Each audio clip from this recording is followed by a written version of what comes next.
Tak hanya jatuh sakit, kelelahan akibat menjalankan tugas sebagai KPPS menyebabkan MS anggota KPPS yang bertugas di TPS 4, Kelurahan Malalayang 1 Barat, Kota Manado meninggal dunia. Kabar duka menyelimuti penyelenggara pemilu di Kota Manado.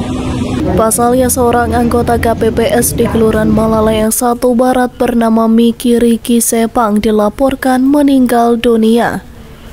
Almarhum merupakan anggota KPPS di TPS 4 Malalayang 1 Barat, Kota Manado. Menanggapi hal tersebut, Ketua KPU Manado Verle Kapara mengatakan pihaknya sedang menyiapkan santunan bagi korban. Hari ini kita sedang melakukan kajian. Di samping juga ada tim yang lain yang akan ke lokasi, ke dua titik, baik yang sedang rawat inap maupun yang sedang meninggal. Untuk terkait dengan jaminan santunan tentu kita akan pikirkan dan itu kita akan realisasikan, tetapi besaran ataupun seperti apa yang akan kita berikan itu tentunya harus kita kaji karena ini menyangkut juga kewenangan-kewenangan yang ada dalam sekretariat yang juga harus kita selaraskan dengan tata kelola keuangan ya di dalam itu.